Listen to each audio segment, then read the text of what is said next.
A little more bonus footage on the diagnosis. I have the battery charger, the TOPDON, at 13.5 volts. The battery is kind of dying. And you can see battery voltage AMS is 13.5. That's good. Why is the scanner saying only 12 volts? That's a 1.5 volt difference. It drops down below 12 volts. Let me get the Bob and do some voltage measurements at the DLC. Just wondering why we're showing low battery voltage here. Let's see. Battery voltage after ignition key. 11.7. Well, key off. 11.6. That's almost 2 volt drop there. I don't know. Alright, so we got the Bob connected. 11.9 volts. Even though we're at 13.5 at the battery. I think that's a little too much of a voltage drop. Now, are we dropping on the positive side, or do we have a poor ground? Well, right here I have a ground connected directly to the battery, so let's put our meter ground, attach it to this wire right here.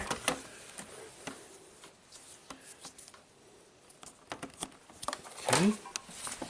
13.5 volts. Very interesting. How about that? So, chassis ground, look at that, 1.5 volt drop from chassis ground to battery ground. Interesting. What about signal ground? 1.5 volts. Okay, now we're getting somewhere. Now this ground is over here. What if we put it on the opposite side of this battery current sensor? Let me unplug it from here, and I'll just clip it onto right here. Alright, so my ground cable or clip is now clipped onto the portion after the current sensor. We still have 1.5 volts. Let's go to chassis ground. 1.5 volts. What the heck? Okay. This is getting interesting. What if we clip this down, I don't know, to like a body ground? Let's look at our meter. 0, 19 millivolts. Ha! Okay. What if we clip it to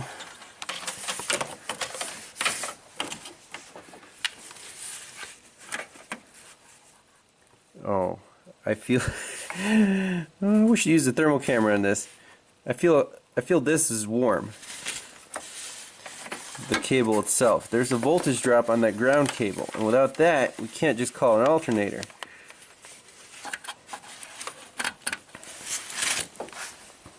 I expect close to 0 volts there.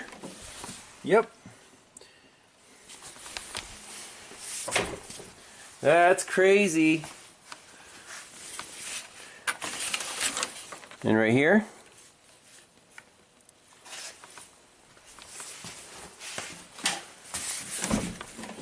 .6 volts. Okay. Bonus footage saves the day.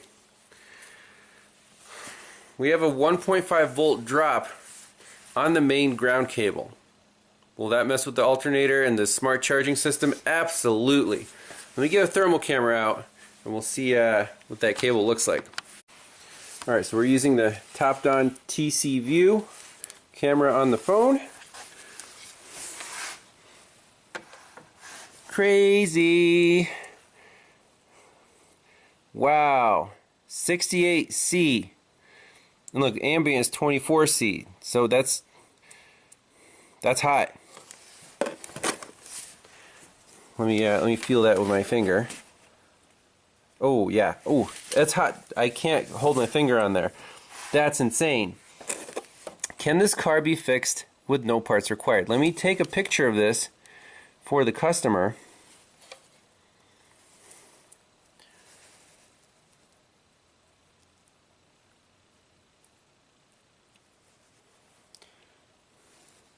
It's just that ground connection to the body. It's not the cable crimp itself. That's really good news.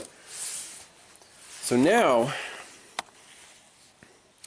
let's unbolt it, clean it up, bolt it back down, make sure there's no voltage drop on the ground, run the car, see what happens on the scope, and hopefully this alternator is still good.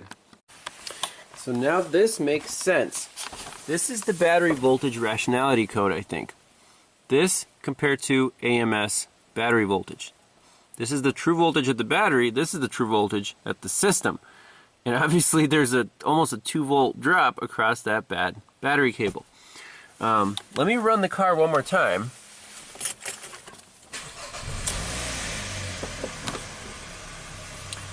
See, AMS 12.5, that's 11.5. You wonder why that doesn't go up, you know, more than this. Let's try again. Key off, key on.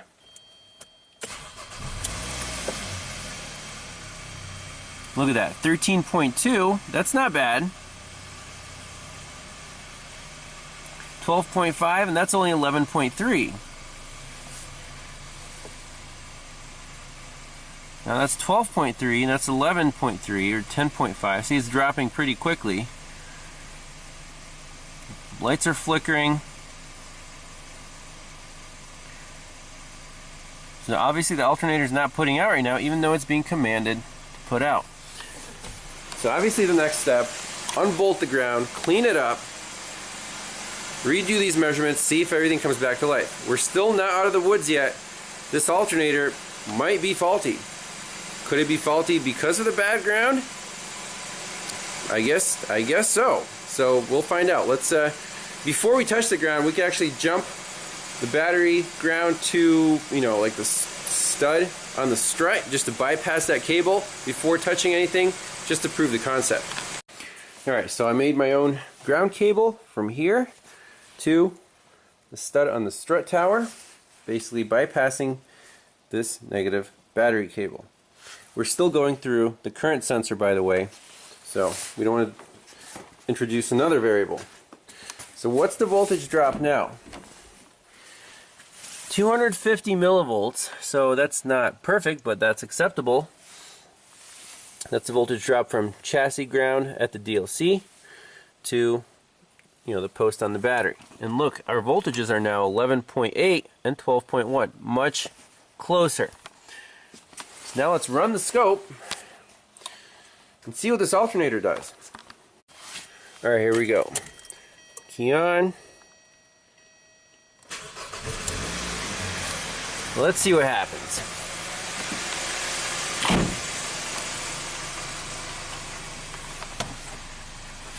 I'll even turn the lights on. We're at 12.5.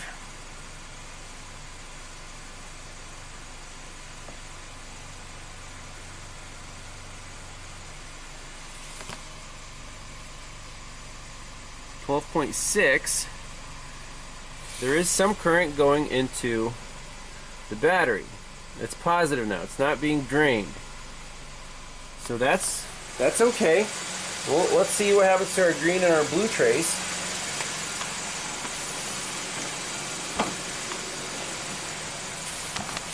Let's rev it up a little bit.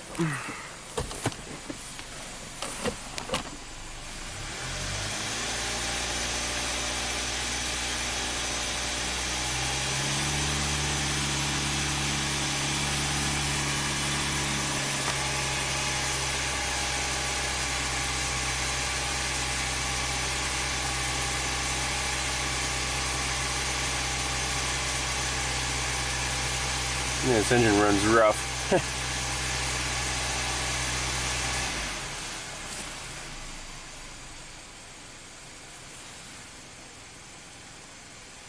Okay, so -1. So it likes to keep it at 12.5 at idle. As long as it keeps it there and doesn't drain it and start flickering the lights, we should be okay. Take a picture of that. Turn on some loads here. Turn on the lights, high beams. Let's see if this sucker can keep up. I don't know. It's dropping to less than 12 volts still. But at least our duty cycle's not dropping out. Have we fixed this car, or does it still need an alternator? Look at that, -5 volts, -5 amps. It's leaving the battery, and then we're dropping to less than 12. How is that good? This alternator is still not putting out.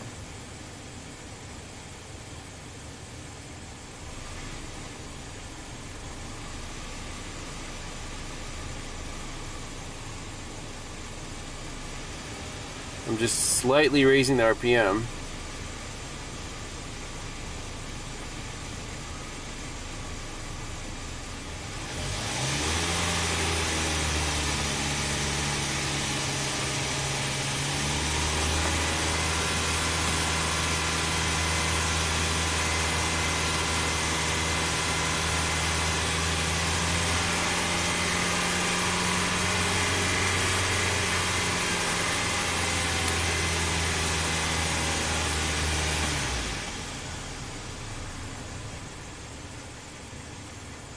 I don't think this alternator is keeping up.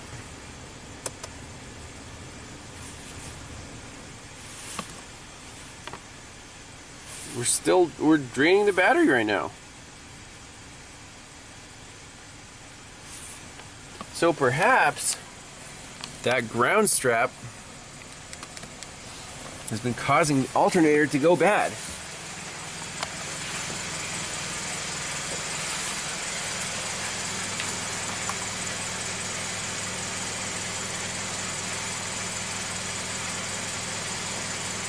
So there's definitely a difference.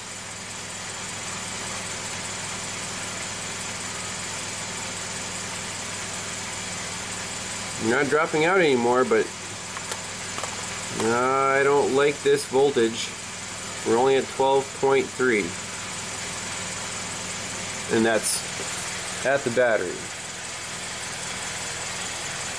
And scope ground is still connected to the battery terminal. So, interesting case study. So now that the voltage dropped kind of low, duty cycle, the green trace shut off. And now did we set a code? AMS no battery charge present. Okay. So like I said, we're not out of the woods yet. Under load, this alternator is not putting out at idle. Idle speed is fine. It's not fussing about idle speed too low. So my question is, with the bad cable, was the alternator putting out too much voltage? I don't think so.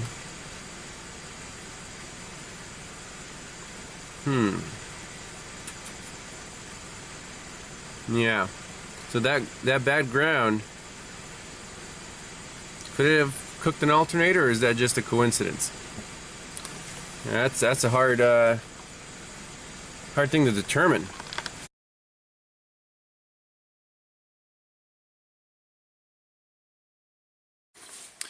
So I talked to the customer of this Hyundai Sonata, explained the findings, sent her the thermal image. She was pretty happy that we actually found a problem with the charging system that other shops have not found, but the fact remains is the alternator is still faulty. So I went online, the dealer, brand new Hyundai alternators, over $600. So for, you know, a grad student on a budget, that is a lot of money. Another option is another reman for a little over $200, and that, I said, I can't guarantee that it'll last, you know, over a year, because you can see what's been going on with this car. It needs an alternator every year. Last option was Rock Auto actually had a brand new OEM equivalent by Valeo. That's the OEM manufacturer, and that was about $300. So I'm like, let's do that, wait a few extra days, put in a brand new, you know, name brand alternator, and that should at least make this car more reliable, at least in the short term. More reliable than a reman, you know, auto parts store unit. So for now, I want to fix this ground connection problem. So I'm measuring the voltage drop between the battery terminal and the strut over there. When the car's off, you have 200 millivolts, which is, you know, pretty high. If you turn the key on and some loads, let's see, you can just turn on the key, maybe turn on the lights. Let's take a look at this voltage drop. 1.5 volts. That's what we were seeing yesterday.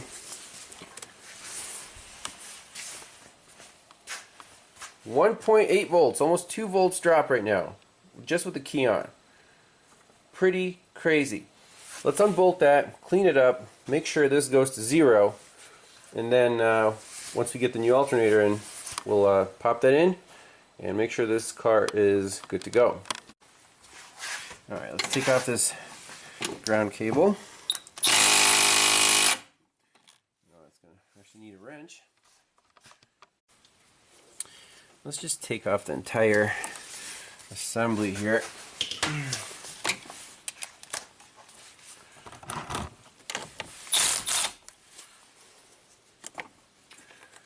Take that off.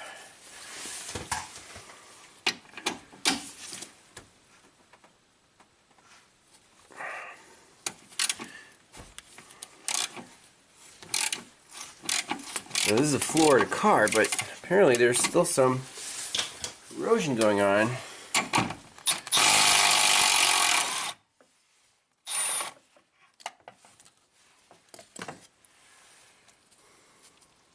You can see some burn marks. That's amazing. It was kind of welding itself to the paint.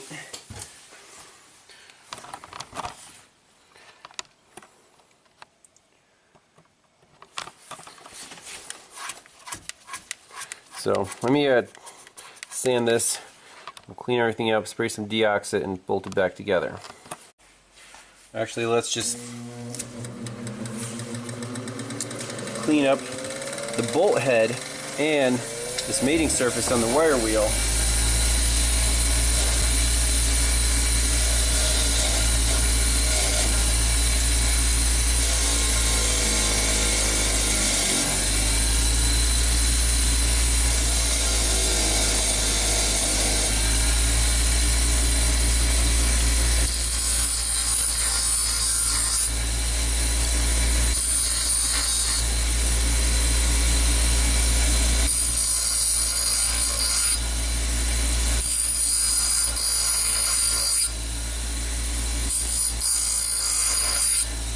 There we go. Nice and shiny. Also the bolt head.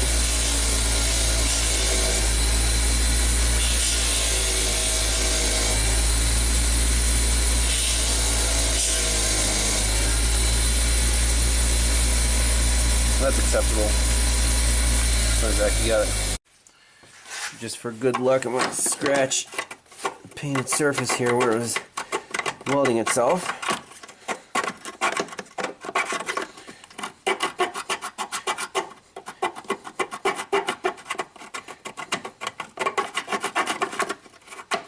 But most of the current's going to be going through the bolt and the threads.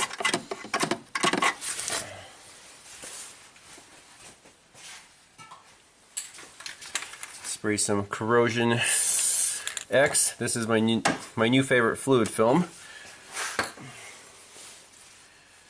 Bolt this sucker back up.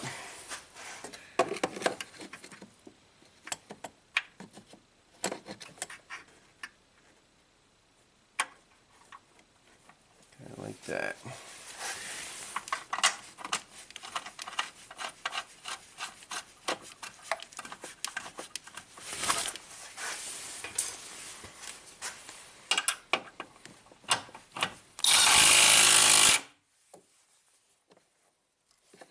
Okay.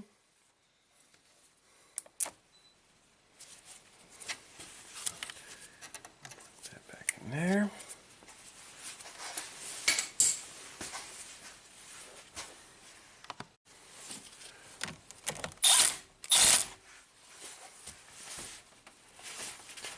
All right, let's get the voltmeter. All right, there's the meter, there and there. Let me turn on the key and the headlights.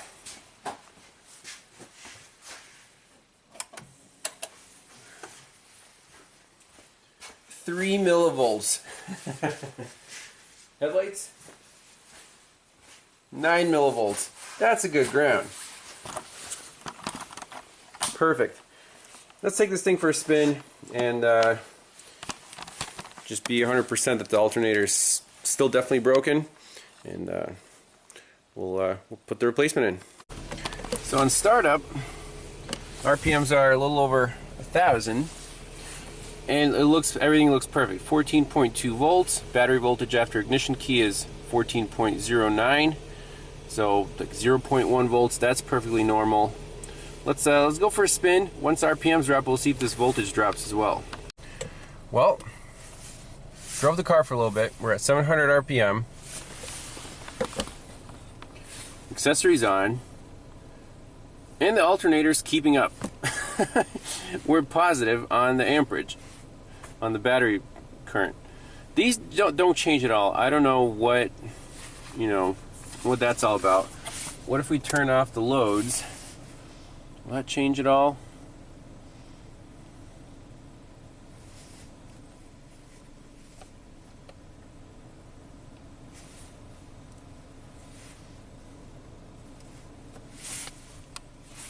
Let's see. So I'm just going to turn the lights on and let this battery drain. See, 17 amps drain right now for a little while. And then see if, once we start up the car, if it'll recover quickly. It's still a question. Does this thing really need an alternator?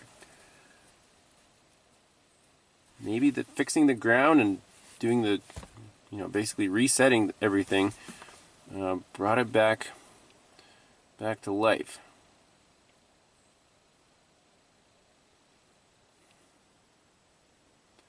So we're at 12.1. Help it out. Turn the fan on. 20 amps. That's pretty cool. You can monitor your battery current from the scanner. And start it up. It starts up beautifully. And look, it's charging at 20 amps at 700 RPM. That was not the case before. We're at 14 volts. And these are just around 75% all the time. I really don't see a correlation between the duty cycle and the charging voltage or amperage.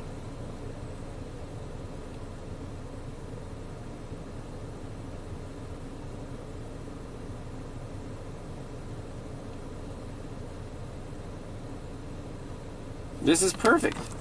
Let's see. Engine off. Accessories on. Minus 20 amps.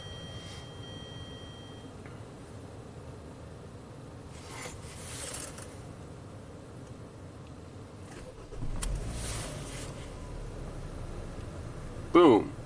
30 amps positive. Back to 14 volts. At idle with the loads on.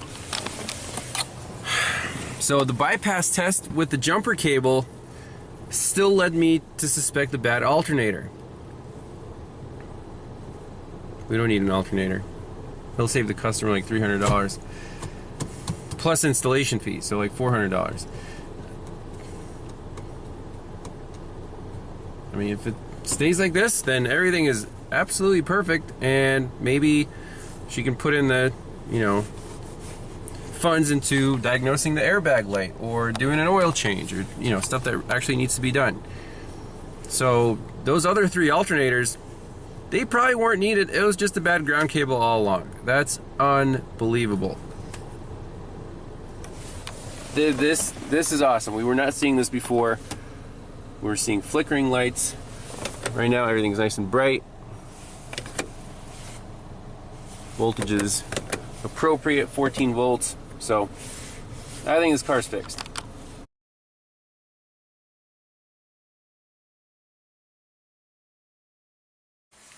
So bonus footage, the customer was absolutely thrilled that she doesn't need a new alternator, understandably. And she's like, yeah, go ahead and diagnose the airbag, do an oil change. So that's what we're gonna do.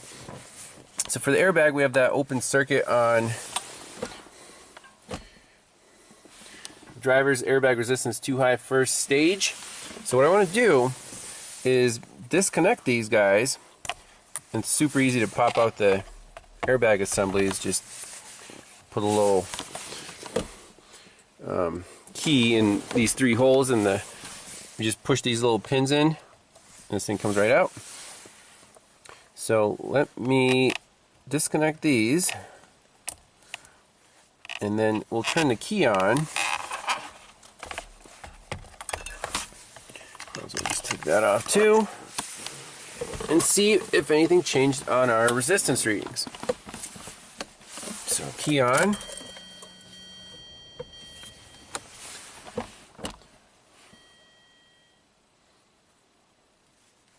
Read fault code. Now should have 2 first stage and second stage.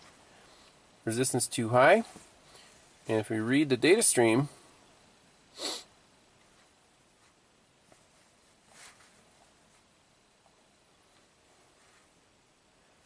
driver's airbag first resistance 25.5, second resistance 25.5. Right there. So they're both open circuit now. My question is, if we connect these 2 with, we can put an in-series resistor in there, just to see if there's circuit integrity going all the way to here. Let's try that. Alright, so little baby test light. Just gently put your needles in place of the airbag. Totally safe test. Look, our second resistance, if I preload the pins, 5.2 ohms. Remove the test light, 25.5. Let's do the same on the blue. So now we know that the yellow is the second whatever resistance, and this one should be the first resistance, and this will verify wiring integrity, the module, the clock spring, basically everything up to the airbag itself. So stuff that in there. Look, first resistance 7.7 ohms. So happy with that. Everything's there. Now let's plug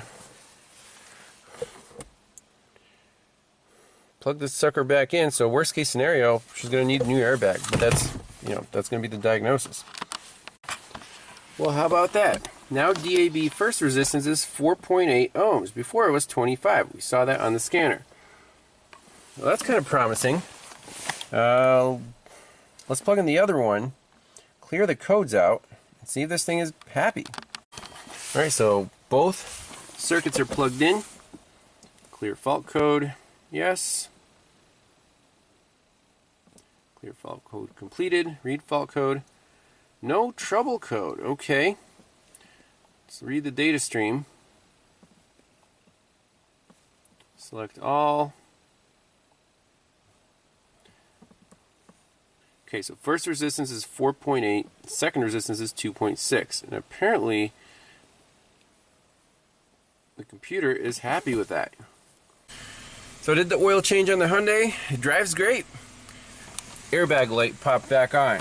Like, okay, same code. First stage driver's side airbag resistance too high. So I'm graphing the first and second resistance here, so 7.5 and 2.6 ohms. What you want to do is graph that and turn the steering wheel lock to lock. So if I go all the way to the left, our resistance is fine. Now I'm in the middle, boom, right there. And then I go back to the left. I mean, it's not great. It should be closer to 2.6 ohms. But you can see right there, clock spring, there's a bad spot in it. It's very repeatable. Alright, here we go. The steering wheel is all the way to the left. Resistance is okay. Now we're in the middle. Boom, boom. Classic clock spring problem. Well, what do you know? Apparently there's a clock spring warranty extension for this exact car. So it covers the 2011 through 2013 Sonata. And basically they replace it for free. No questions asked, hopefully. Warranty coverage for the clock spring has been extended to 15 years with unlimited mileage from the date of original retail delivery. So kudos to Hyundai for at least stepping up for that. So I guess some parts are required, but they should be absolutely free. So again, good news for the customer. Hopefully she'll be happy with her Hyundai. Thanks all for watching. We'll see you in the next one. Bye-bye.